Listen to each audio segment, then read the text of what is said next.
What's the millennial question? Apparently, millennials as a generation, which is a group of people who were born approximately 1984 and after,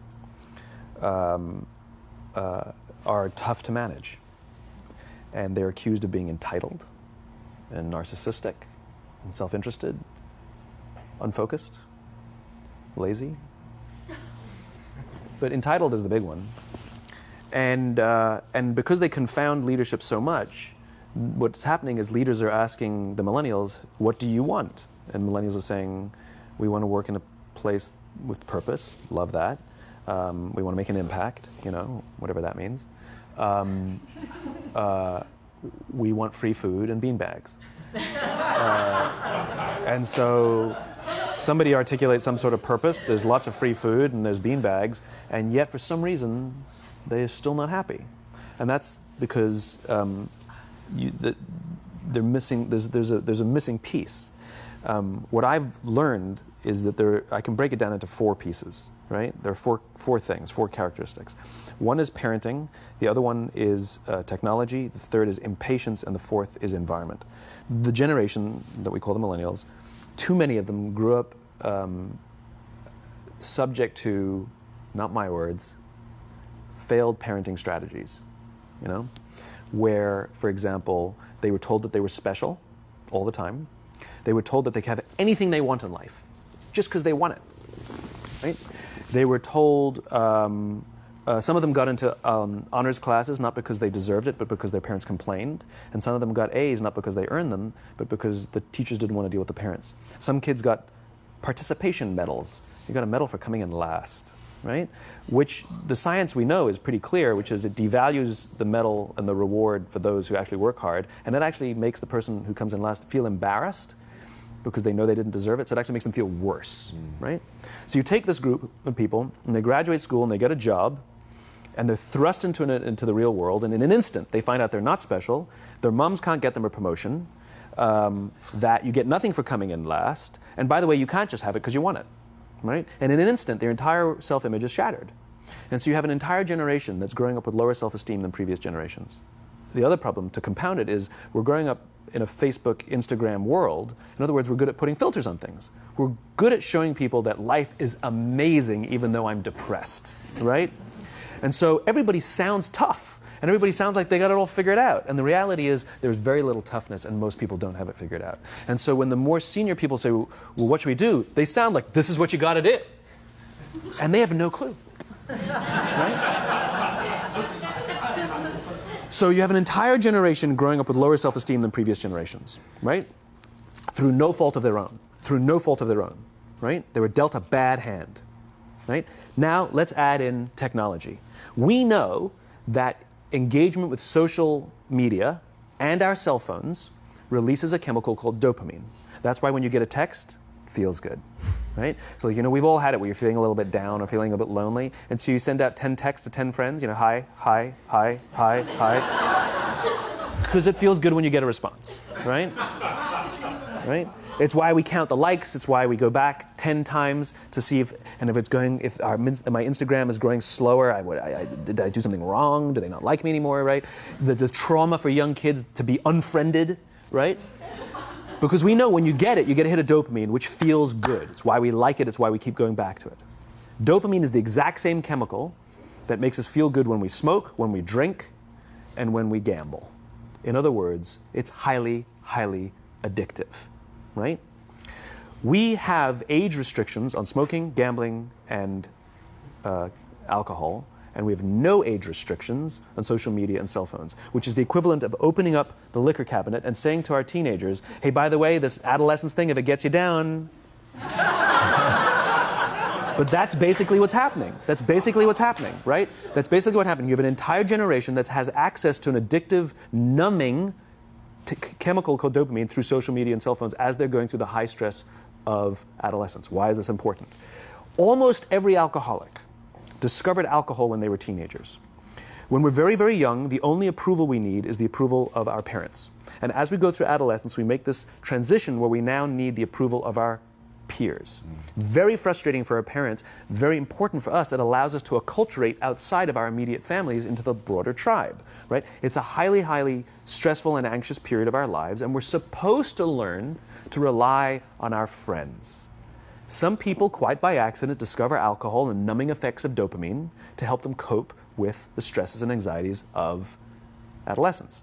Unfortunately, that becomes hardwired in their brains, and for the rest of their lives, when they suffer significant stress, they will not turn to a person, they will turn to the bottle.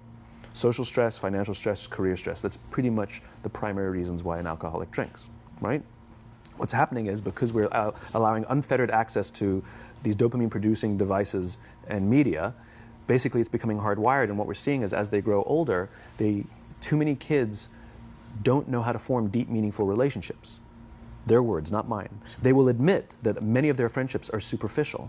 They will admit that their friends, that they don't count on their friends, they don't rely on their friends, they have fun with their friends, but they also know that their friends will cancel on them if something better comes along. Deep, meaningful relationships are not there because they never practice the skill set, and worse, they don't have the coping mechanisms to deal with stress. So when significant stress starts to show up in their lives, they're not turning to a person, they're turning to a device, they're turning to social media, they're turning to these things which offer temporary relief. We know, the science is clear, we know that people who spend more time on Facebook suffer higher rates of depression than people who spend less time on Facebook, right?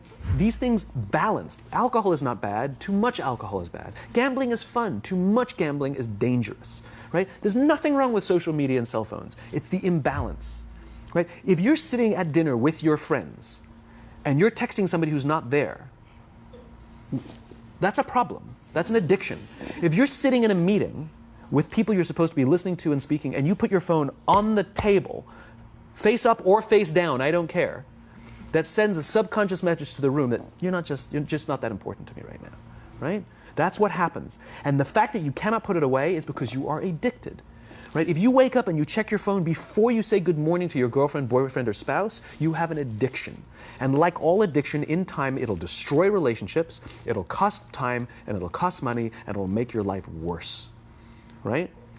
So you have a generation growing up with lower self-esteem that doesn't have the coping mechanisms to deal with stress. Right? Now you add in the sense of impatience. Right? They've grown up in a world of instant gratification. You want to buy something, you go on Amazon, it arrives the next day. You want to watch a movie? Log on and watch a movie. You don't check movie times. You want to watch a TV show? Binge. You don't even have to wait week to week to week, right? I know people who skip seasons just so they can binge at the end of the season, right? Instant gratification. You want to go on a date? You don't even have to learn how to be like, hey. You don't even have to learn and practice that skill. You don't have to be the uncomfortable one who says yes when you mean no and says no when you mean no, but yes when you... You don't have to swipe right. Bang, I'm a stud. Right? You don't have to learn the social coping mechanisms, right? Everything you want, you can have instantaneously. Everything you want, instant gratification.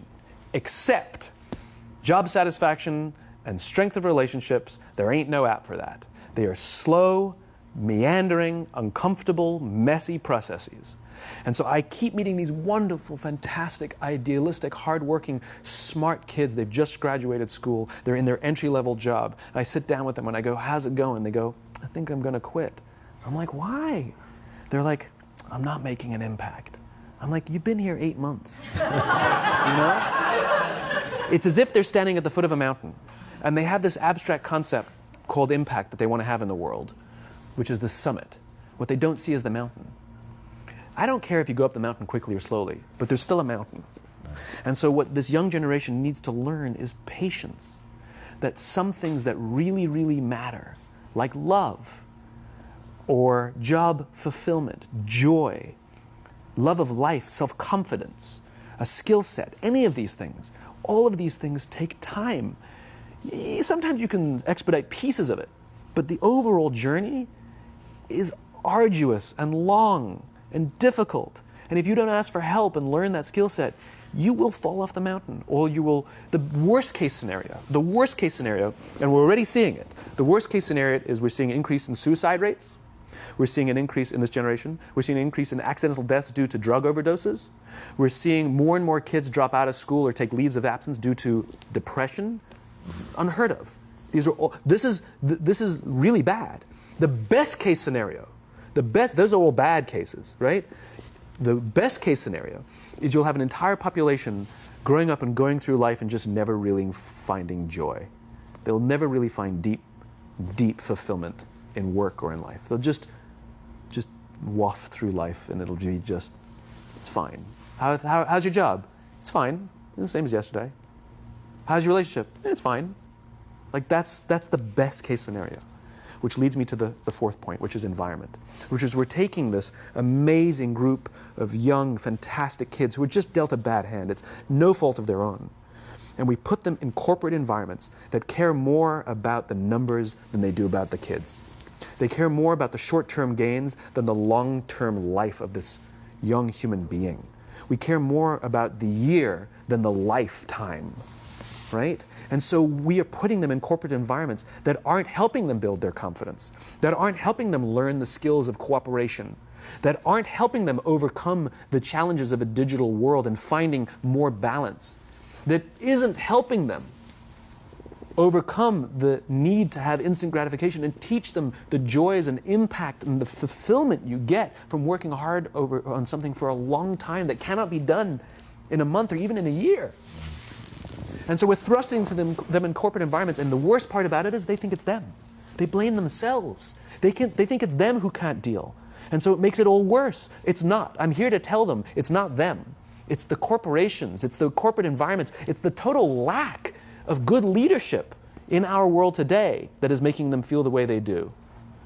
They were dealt a bad hand, and I hate to say it, but it's the company's responsibility. Sucks to be you. Like, we have no choice, right? This is what we got, and I wish that society and their parents did a better job. They didn't. So we're getting them in our companies, and we now have to pick up the slack. We have to work extra hard to figure out the ways that we build their confidence. We have to work extra hard to find ways to teach them the social skills that they're missing out on. There should be no cell phones in conference rooms. None. Zero. And I don't mean the kind of like sitting outside waiting to text. I mean like when you're sitting and waiting for a meeting to start, this is what we all do. We all sit here and wait for the meeting to start. Meeting starting? Okay. And we start the meeting. No, that's not how relationships are formed. Remember we talked about it's the little things? Relationships are formed this way. We're waiting for a meeting to start and we go, how's your dad? I heard he was in the hospital. Oh, he's really good. Thanks for asking. He's actually at home now. Oh, I'm really glad. That was really amazing. I know, it was really scary for a while. That's how you form relationships. Hey, did you ever get that report done? Oh my God, no, I didn't. I'll help you out. Can I help you out with that? Really? That's how trust forms. Trust doesn't form at an event in a day. Even bad times don't form trust immediately. It's the slow, steady consistency. And we have to create mechanisms where we allow for those little innocuous interactions to happen. But when we allow cell phones in conference rooms, we just, okay, have the meeting. And then my favorite is like when there's a cell phone there and you go like this, you go. It rings and you go. I'm not going to answer that. Like, Mr. Magnanimous, you know? When you're out for dinner with your friends, like, I do this with my friends. When we're going out for dinner and we're leaving together, we'll leave our cell phones at home. Who are we calling? Maybe one of us will bring a phone in case we need to call an Uber or take a picture of our meal. That goes without saying, come on. I'm an idealist, but I'm not insane. You know? At a heathen. I mean, it looked really good. We'll take one phone. And so it's like an alcoholic. The reason you take the alcohol out of the house is because we cannot trust our willpower. We're just not strong enough. But when you remove the temptation, it actually makes it a lot easier. And so when you just say, don't check your phone, people literally will go like this. And somebody will go to the bathroom, and what's the first thing we do? Grab the phone. Because I wouldn't want to look around the restaurant for a minute and a half, you know? But if you don't have the phone, you just kind of enjoy the world. And that's where ideas happen. The constant engagement is not where you have innovation and ideas. Ideas happen when our minds wander and we go, and you see something, I bet they could do that. That's called innovation, right? But we're taking away all those little moments, right? You should not, and none of us should charge our phones by our beds. We should be charging our phones in the living rooms, right? Remove the temptation. You wake up in the middle of the night because you can't sleep, you won't check your phone, which makes it worse. But if it's in the living room, it's relaxed, it's fine. But it's my alarm clock. buy an alarm clock. They cost $8, right? I'll buy you an alarm, right? But the point is we now in industry, whether we like it or not, we don't get a choice. We now have a responsibility to make up the shortfall and to help this amazing, idealistic, fantastic generation build their confidence, learn patience, learn the social skills, find a better balance between life and technology. Because, quite frankly, it's the right thing to do.